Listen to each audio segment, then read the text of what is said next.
Alright, in this video we're going to continue to talk about rational functions and how to find their horizontal asymptotes.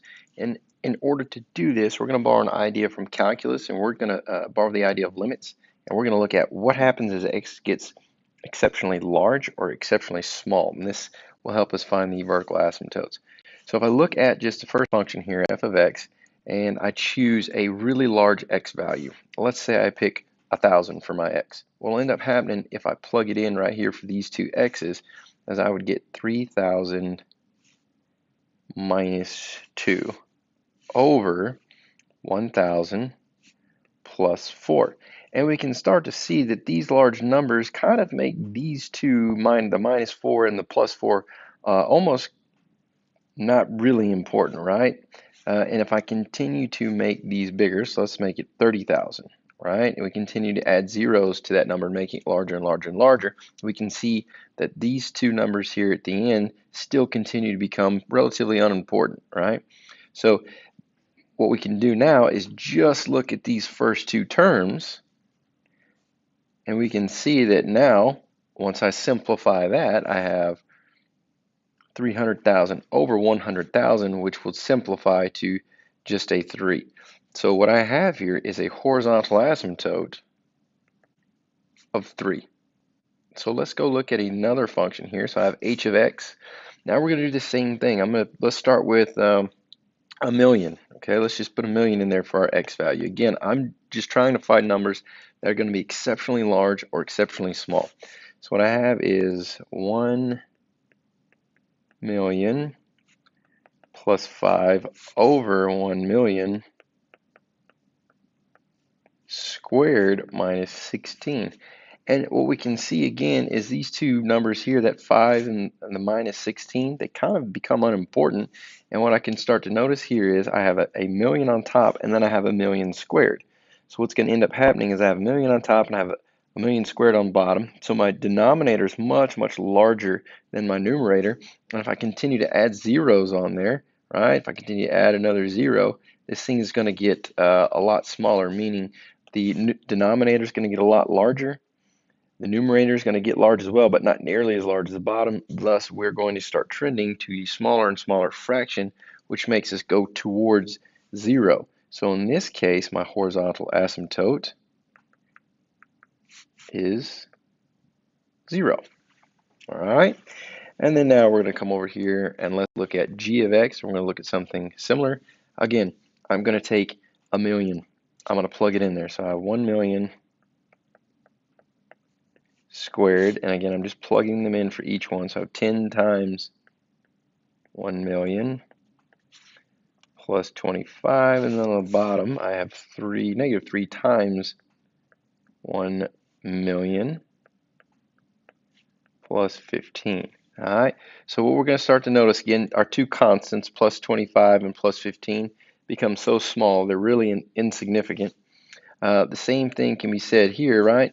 We can notice that, look at this, the larger I make this number, this top numerator is going to continue to grow larger and larger, more so than the denominator, which would tell me I'm not trending toward any specific number, I'm just trending to a number that keeps getting bigger and bigger and bigger.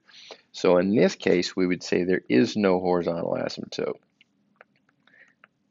Say there is none, okay? Now, let's see if anything changes if I make those numbers exceptionally small.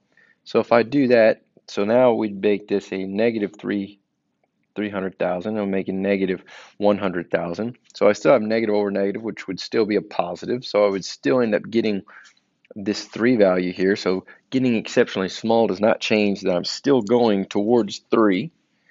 All right. Then if I go look here and do the same thing, if I make this a negative number here or a negative number here, right? So all that changes is I'm going towards 0, but I'm just going towards 0 from the negative side. But either way, I'm still going towards 0, thus giving me a horizontal asymptote of 0.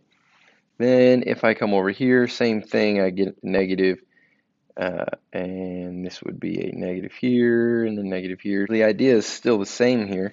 This negative just squares itself and ends up positive. This ends up being positive, so I just end up going towards the negative infinity direction instead of the positive infinity. So again, we still don't have a number we're going towards. So this would still indicate we have no horizontal asymptote. Okay. Now, there's a set of rules that you can kind of figure out from doing this that you can apply to all of your functions that will give you an idea of how to do this and kind of simplify everything, okay? You can see we have three cases. So in the first case, the degree of each one of the numerator and the denominator is 1 and 1. The degree of the h of x is 1 and 2. And the degree of g of x is 2 and 1. So what I have here in the f of x, degrees are equal. Look at leading coefficients, right? So my two leading coefficients in that first one were 3 and this invisible 1 right here, right? So, all right, 3 over 1 is 3. There we go. It gives me my horizontal asymptote. All right, so in the next one, if you'll notice, I have a 1 degree on top and a 2 degree on bottom. So the rule is degree and denominator is greater. Horizontal asymptote equals 0, right? So the number on bottom is bigger. It's going to continue to get bigger, making the fraction smaller and smaller, thus leading you to 0. Finally, when the degree in numerator is greater, no horizontal asymptote. Okay, so I hope this helps. Just remember, and you also have your little cheat sheet of rules to kind of help you through this here. Okay, I hope this video helps, and I'll see you in the next one.